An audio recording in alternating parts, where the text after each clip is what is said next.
The World Series, a destination that takes over half a year, over 162 games, and sometimes even over $300 million to reach. And along the journey has been the birth of some of the most magical and heartbreaking moments the sport of baseball has come to see. From the David Freese walk-off in 2011, all the way back to the iconic Babe Ruth called shot. Postseason baseball has seen some of baseball's biggest moments, and if we take it a step further, some of the most unique game plans, strategic approaches, and desperate adjustments this sport has to offer, all to reach that final destination. But in 2024, the story of this postseason is how one of baseball's simplest strategies won the World Series. The 2024 MLB postseason had no shortage of narratives. They do not swing at balls. They make you throw strikes. If this was the regular season, it wouldn't be that big a deal. They intentionally walk Lindor. They intentionally load the bases. A grand slam, the intentional walk backfires. Talk about Ohtani. You remember when he didn't get a hit with nobody on, but he was 18 for 21 with men on? Same guy, but the pitcher's nerves and stress with runners on changed how he approached them. See, in October, everyone is searching for that one thing they can build momentum off of that will propel them that much deeper into the postseason. Detroit would use Skubal, their all-star pitcher. The Mets had Captain Lindor in their top Billboard chart single. Yeah, I've heard it enough too. And if we take a quick look back in time to 2004, the Beat the Curse Red Sox, one of the most iconic sports journeys of all time. But at the start of the 2024 postseason, the Los Angeles Dodgers were battered, beat up, and injured. And there's no saying, no motto, no song that could heal the elbows of Dustin May, Tyler Glasnow, Tony Gonsolin, or the toe of Clayton Kershaw, Gavin Stone's shoulder. You get the point. With the fate of the pennant on the line, it would take immediate action to get this team in position to achieve their goals. A challenge that baseball mastermind Dave Roberts would welcome with open arms. But to start off their playoff run, the Dodgers would face off against one of the hottest hitting lineups in the postseason. And after being riddled with injuries, they were left with only 3 reliable starting pitchers available for this postseason. And 2 of those pitchers were still working back to full strength from injury. And this is opposed to every other team with at least 4, many with 5, and some with even 6 starting pitchers to rotate with. So when the Dodgers found themselves down 2-1 in this best-of-3 series, after using all of their healthy starting pitchers, manager Dave Roberts would have to draw up a plan, who to throw, when to throw them, and ultimately how to win this winner-go-home playoff matchup. So just exactly who did he choose? Well, everybody. A bullpen game. Johnny Holstaff, however you choose to call it, is when the traditional starting pitcher for a game is instead an arm that typically resides in the bullpen. Now, this pitcher is still asked to throw the 1 to 3 innings that he normally would upon answering a call from the pen, before handing off the pitching duties to the next readily available bullpen arm. Get Minter out to move it around. And the cycle continues until the end of the game. But this strategy is one for that almost 2 centuries baseball hasn't been able to effectively use.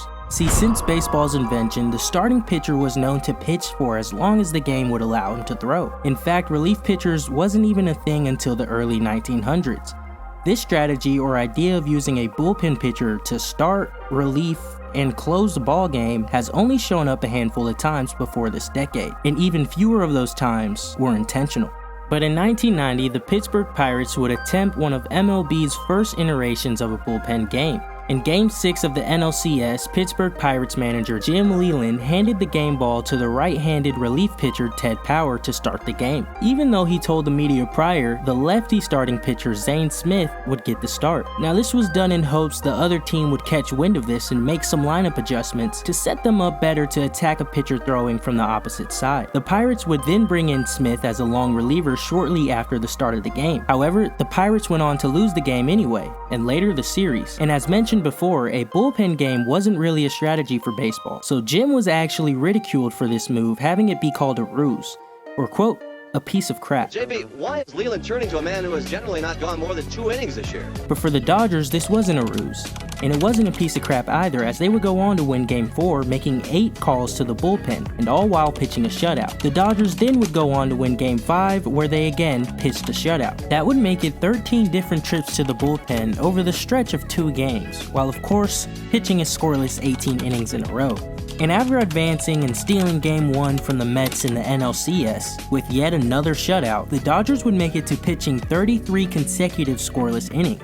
It seems they may have cracked the code to a viable pitching rotation that involves, well, the literal entire staff. Over the stretch of the postseason, Dave Roberts would make 70 calls to his bullpen. Now pitching for the Dodgers, number 49, Blake Trinan. Number 59, Evan Phillips. A starter coming out of the bullpen. Now pitching for the Dodgers, number 45, Michael Kopech.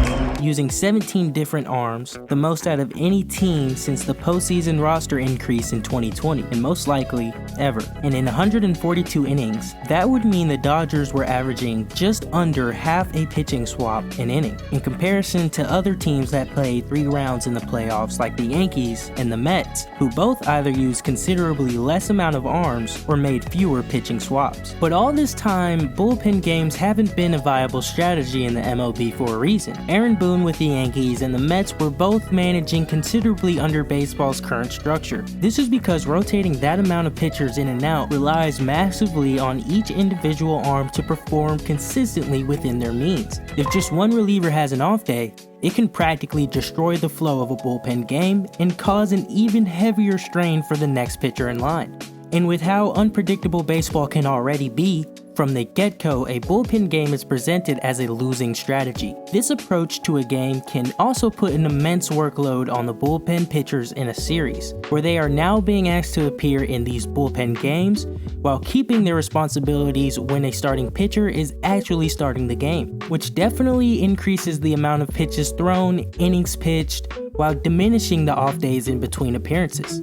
And each time a new pitcher takes the mound is another chance for the offense to scout the opposition, as batters can get a better idea of the pitcher's repertoire each time they face them. And looking back on historical game plans, one of baseball's oldest offensive points of emphasis was to get to the bullpen early, which basically means the earlier a team can force the opposing team to use their bullpen, the more likely they are to perform offensively and ultimately win the game. And to be fair, for a long time, the numbers back this up. You can see here that from 2015 to 2019, a team's ERA gradually decreases the longer a starting pitcher can remain in the game. And this makes sense. For a long time, starting pitchers have thought to have been the more talented ones in the group, and the longer they can remain in the game, the longer you should negate runs. But in the past, where other teams attempted to protect their bullpen, Dave Roberts seemed to almost let opponents inside with open arms. So what made Dave Roberts' bullpen strategy so effective? How come teams weren't able to take advantage of these bullpen games like almost every other team in baseball's long history? Well, Dave Roberts built his bullpen game off of a few pillars, and it seems he may have attacked this strategy unlike any other manager before. To start, Dave knew the numbers, and he knew just how dominant opposing hitters can be with a favorable matchup, especially if the hitter already has the talent advantage. And with the injuries the Dodgers faced, he knew this may be more often than usual.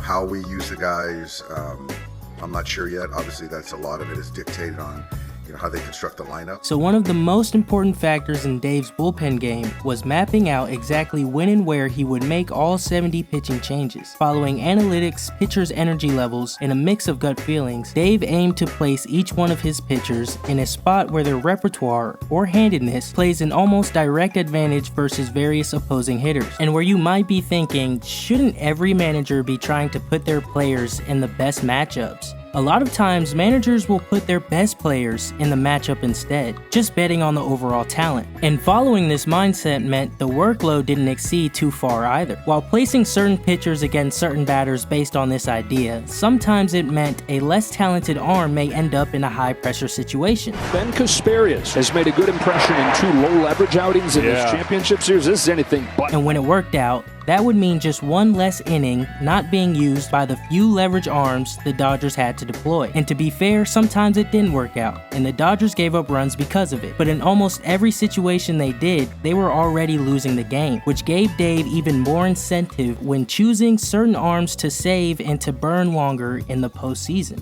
After Game 4 of the World Series, I saw a couple of people claiming that Dave Roberts was punting games or conceding losses, but by managing Game 4 the way that he did, it set the Dodgers up perfectly to use Kopech, Basia, Gratterall, Trinan, and of course, Buehler, which are all considerably leveraged arms. And for the last pillar, well, sometimes you just gotta have some dogs out there. All in all, this was one of the more interesting postseasons for baseball. Many believe the starting pitcher is still extremely valuable. Some think the sport is moving towards a bullpen frenzy.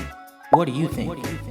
Well, one thing we know is that when you don't have a pitcher to throw, giving everybody a go might have been the greatest and simplest adjustment we've ever seen in postseason baseball.